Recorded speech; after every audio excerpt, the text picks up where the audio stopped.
Hello and welcome to Season 2 of our First Baptist Church on Fifth podcast. Last season, we heard a number of conversations from our church's members who all answered the same 5 questions about their faith and doubt, about community and hope. This season, we're focusing on the 100th anniversary of our church house. We've been nestled right here on 5th Street in Winston-Salem for 100 years. And oh, if these walls could talk. Our conversations this season will tell a bit about our sacred space, its history, what it means to us, how we use the space and are sent from it. But our conversations will also broaden to the experience of sacred space in general, how we find home in sacred spaces, what sacred space means to communities and neighborhoods and cities, what formation happens, and how then we live. Join us this season for the First Baptist Church on Fifth podcast. And thank you for listening.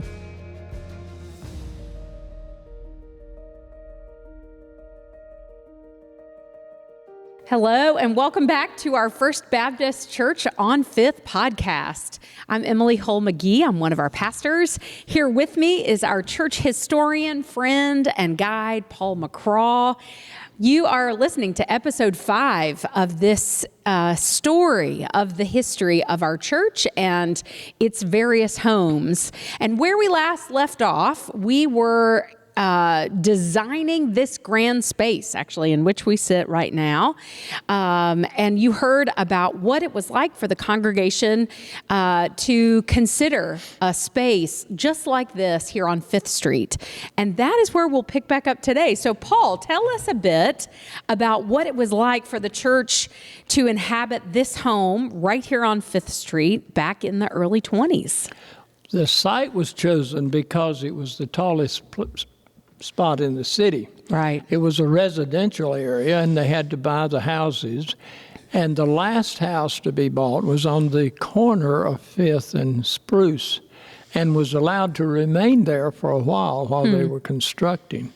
But it all came about because they had needed a different location because of industrialization where they had been. Okay. So they had tried to get a minister who would agree to come and help start a new church. They did that in 1922 with Dr. Jester, and he agreed that they would work on that. This was the Roaring '20s, as many of you remember the term. And so they had lots of money, they thought, wealth, and they did something that had not been done ever. They employed an associate pastor and a full-time pastor secretary. The first pastor assistant was a Reverend Latimer, who only stayed a short time. And then the next person was Dr. Wilcox, David Wilcox, who lived just down the street on 5th. And he ended up serving about almost 20 years in that position. The first pastor's secretary was Ms. Nina Norrell. She was referred to always as Ms. Nina Norrell. Mr. J.D., I believe, was her husband, Norrell, or just Mrs. Norrell. She served until 1970. Wow. And by that time, everyone knew her as Nina because Dr. Lolly chose to call her that with her permission. Oh, my goodness. To the disgrace of some of the older women, especially in the church. But she was a lady who was extremely well-liked and served until after I became a member, so she was a dear lady. And so the three of them, the minister, the associate, and the pastor's secretary, with the help of a new committee for building. It was headed by one of the largest furniture manufacturers in North Carolina, Mr. B.F. Huntley. Yes, Benjamin right. We remember him. Right. And it was pushed by Mr. D. Rich, who was the head of Reynolds Tobacco. And seemed to have unlimited amounts of money and kept insisting the church was being built too small, and they kept on until it covered the entire block between Poplar and Spruce. Wow. And faced onto Fifth. It was rather, the design was neoclassic. It had Roman and Greek. The most Romanesque part, of course, was the dome. And the most Greek thing, of course, the most notable were the columns. The portico out front had columns with, as did the inside, that were Corinthian. The ones inside, in honor of the tradition of the area, were made to look like tobacco leaves. And then there were two, which is right here above the baptistry, that are Ionic. What they had in common that was very new to the area was they were not marble. They were scagliola. That was a design that had been developed in Italy in the 1500s, and it's made of gypsum and colored materials to give the tint to it. The Gardner and Doherty Company built three churches that we know of. One that was being built in First Baptist Knoxville, the one here, and then the same year this opened, they began construction on what was then First Baptist Church in Miami. And this process was considered at that time to be more favorable because, and I'm not sure what that meant other than it didn't sweat like marble. Okay. That's the push they used. Okay. And so the one here chose to use the green. Okay. Except the two on each side of the baptistry, which were white and a bit of purple. Wow. But anyway, that was quite an unusual thing. And when the church opened, which we discussed in the last meeting, they simply moved here from the church that was on 2nd and Church. And the records show that it was quite difficult for everybody to find their Sunday school rooms when they first came because they had never been in the building. They had written it up in both the daily newspapers, the Morning Journal and the Afternoon Tribune, Twin City, whatever, I've forgotten. But anyway, both of them had huge articles about and heavy description. And it was referred to as the Round Church, and the lower auditorium, which we call Kelly, was called the BOWL Bowl Room. Right. And so you had at that time about 700 plus members, and so they had to find their way around. But the church was built to seat almost 2,000. Wow. In this space? In this space. Okay, wow. It has changed because fire department rules have changed. We had to remove some of the pews on the front, back, and sides. And make the aisles a little wider. The original furniture is still here. It was solid mahogany made by Mr. Huntley's furniture company. And we're told by several people who have kept notes about those things, including the church records, that even after the building was dedicated, people would come and ask, even during the week, if they could come in and see the church, which was quite spacious, very expensive for that time, and so it was quite a tourist. And still is. There are still people that pop in and want to see. Right. It's amazing. Wow. So, we have this new space. We have the members making their way into it, finding their way around. We have the community responding around the congregation. What was it like as they began to settle in and really inhabit this space.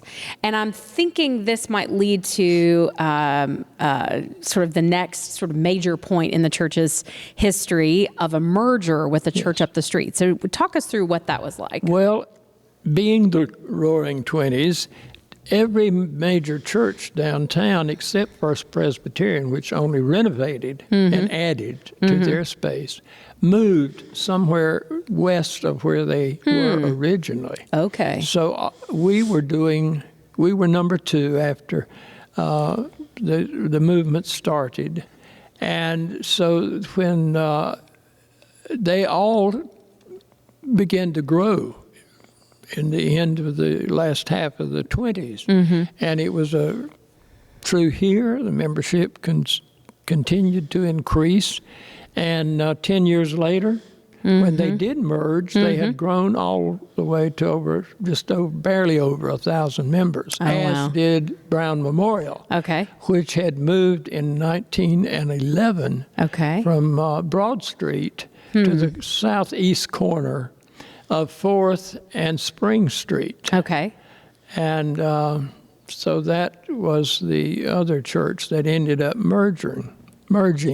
In the meantime, the Roaring Twenties came to a halt when we began to have first the stock market and then later bank failures. And so that became the Great Depression. Sadly, just before that happened, it was projected that there would be a large number of tall buildings. The Nissen building was one of the first really tall ones, and it had been finished in the second half. And then in 1929, Reynolds Building became the tallest building between Baltimore and New Orleans. Wow. And so people anticipated more. Sure. Ironically, before the year after that ended, of 29, you found that was not necessarily going to happen. And sadly, just after the Reynolds Building was finished,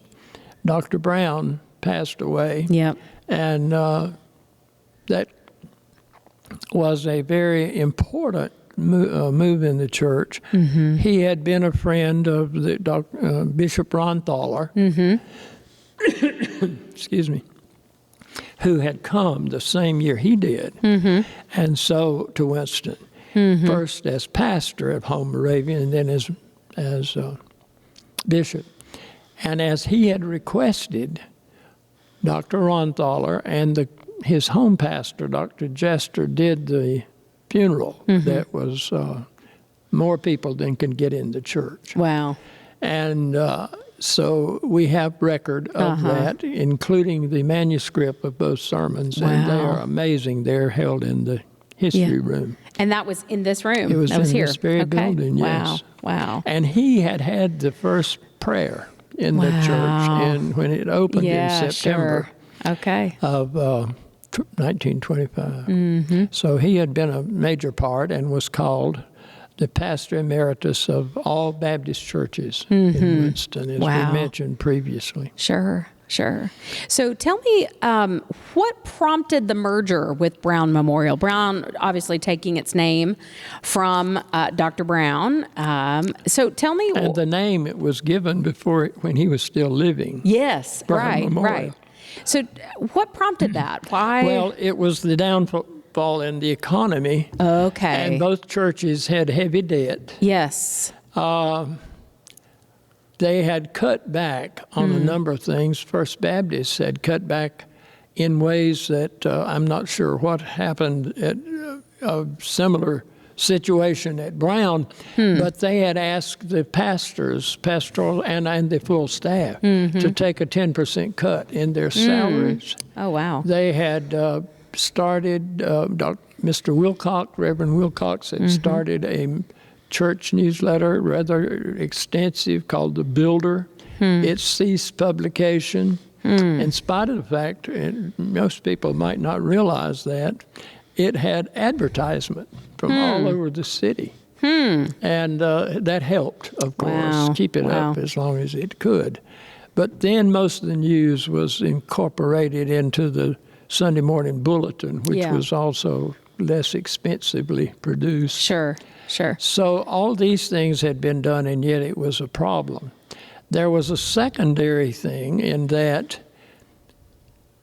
Brown Memorial had been built in 1911, when there was no worry about parking. In the meantime, the church grew in membership and needing more space. They removed the beautiful facade that was on the first building, the first iteration of the building, and brought the front of the building all the way out to add more space, plus a balcony. Oh, wow. And still it was a problem because there was not one single parking spot on the property. Gosh. For Brown Memorial. For Brown Memorial. Wow. The other thing was their minister had to retire because of health issues. Okay. Dr. Jester had already announced his retirement and did stay on a few months extra.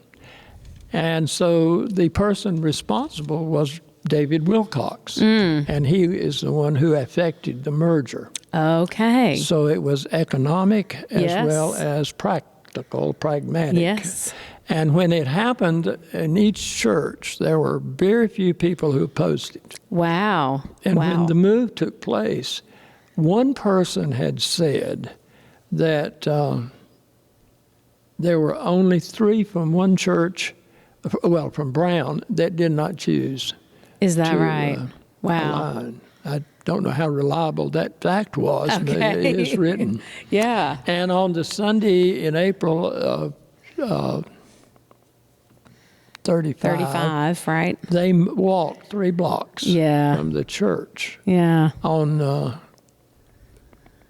4th and Spring and came up to First Baptist. And the First Baptist members were standing on the portico and the steps to welcome them. Wow. And they brought them in so that a First Baptist and a Brown Memorial member would sit together. Oh, wow. You know, one of my, when I first arrived here at First Baptist, some of my favorite stories were from members who were part of that group that walked from Brown Memorial. Most have gone on to glory, but they still, I mean, that was such a formative memory for folks from Brown Memorial. And what a meaningful ritual that they came up with to symbolize the two churches coming together. I think the last person who participated in that died earlier this year, Gene Grogan. Yeah. I'm not sure that that is totally the final person, but she thought it was. And so it was very important to her, although she was a mere child. Yeah. Well, I realized I forgot to ask you. Let me ask, obviously it's not there anymore, but what became of the structure that First Baptist had occupied down on 2nd and Church and the structure that had been Brown Memorial? That's a very good question.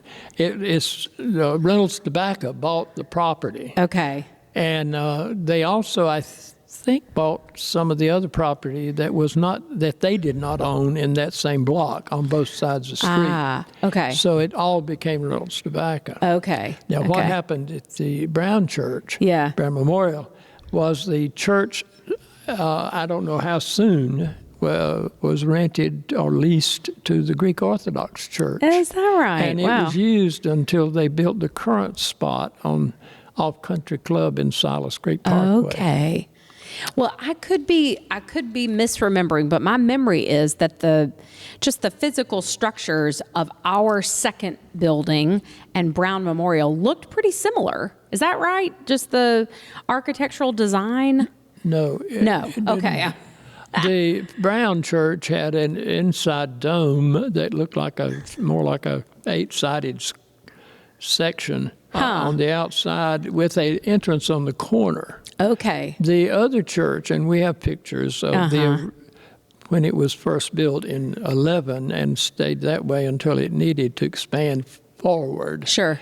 I think the first facade was much nicer looking, although the other one was pretty stark Yeah. It had a tall tower. Okay. And it had not only extra seats on the main floor, but it had a balcony Yeah. that added to there. Okay. But no parking. So, Yeah, sure. and they tore it down several years after the Greek Orthodox Church moved. Okay. And I'm not sure if I can remember vividly seeing it. It was a monstrous looking building. Wow.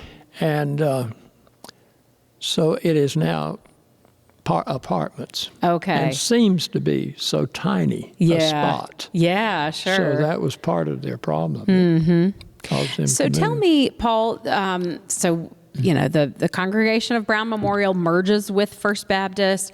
The two congregations together make up about 2,000 plus members. I'm told it became the largest Baptist church in the state at that point. I think that is what they are saying, and I haven't checked. But sure. So what was it like in those years for the congregation to sort of live into that fullness of who they were, occupy? I mean, I'm just imagining this space as I look around, just filling all the pews and sort of packed into this big, spacious, round room, and starting programs. Like, what was that season like as they were living into this space? It changed the next year with the new pastor, and we'll talk about that in a minute. But the church on Sunday morning was almost totally full. Wow. And of course, it changed and gained and so forth. And when I became a member, I came as of next Sunday, the November the what? Next Sunday is this Sunday's the 9th. Next Sunday will be the 16th. The 9th. It was 63 years ago on November the 11th when Randall Lawley was the speaker, and a friend invited me to come. So at that time, the church was still very large, and they had a new young pastor again, Dr. Herring. When he came in 36, was only 34 or 5 years old. Wow. And so at that time, I can vividly remember all the extra pews that we had then, plus before the fire department decided otherwise. For several years in the 60s, every Sunday there were extra chairs Oh my goodness. brought in and put down each aisle. Wow. Wow. So That I'm is sure that's the something. way it was, or close to it, at least in the last half of the 30s. So I'm my receiving of our church history describes how those years, when they're just practically bursting at the seams in this beautiful new space, meant they needed more space. And so there was some adding on. Tell us about the buildings that were added on. Well, that came a good bit later. Okay. Maybe we need to look at Dr. Herring's coming and how that affected all of this. Yes. Dr. Herring was the 4 or 5 children of a missionary from North Carolina to China. Yes. They were home in 1901 on a visit back here to give birth to this Ralph Herring. Wow. And he was born at the Herring home in Pender County, just north of Wilmington. Okay.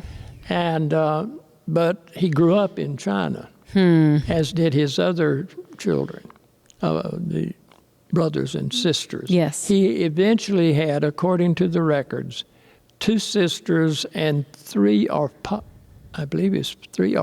brothers, all who served as missionaries to China. Wow. In addition to his father and mother. My goodness. So he had become he had gone to Buies Creek Academy, which is now Campbell College, Wake Forest College, and then Southern Seminary.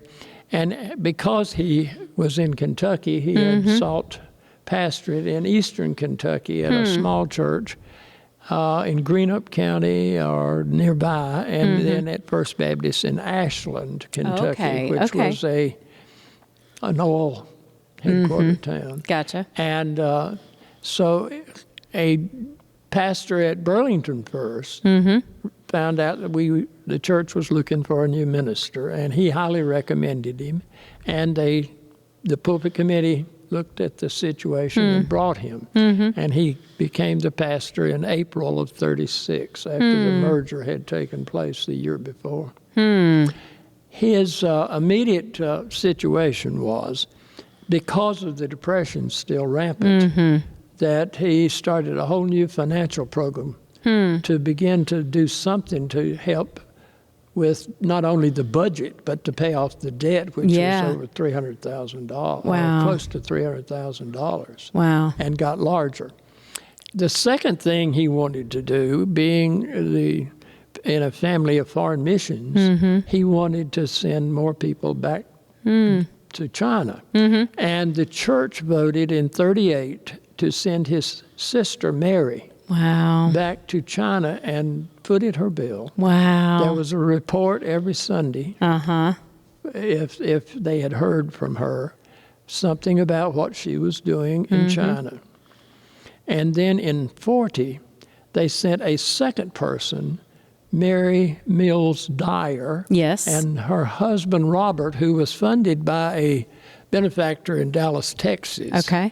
And they went together to Japan as educational missionaries. Wow. They had both had degrees from organizations that train people to teach in other languages. And Robert Dyer, who later became the dean at both Gardner Webb and Wake Forest, and he was my dean when I was there. And I eventually got to meet his wife after she was moved into a help care center here. She was a famous soloist. Wow. And part of her education was teaching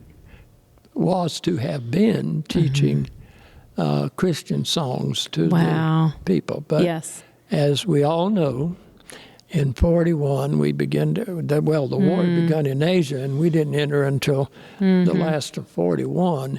But they had problems both in China with Miss Mary and also in Japan. And for a number of years, the Dyers were held as prisoners of war and would many times get only a spoonful or less of rice a meal. Wow. And it was not a very pleasant experience. They lost a lot of weight. They both became sick. And finally, when they got to come back, just before the war was over, they found an American ship that was coming back to the West Coast. And that ship moved in a zigzagnal position to keep, hopefully, from any bombings, as they did. And Ms. Dyer, Mary Mills Dyer, led them in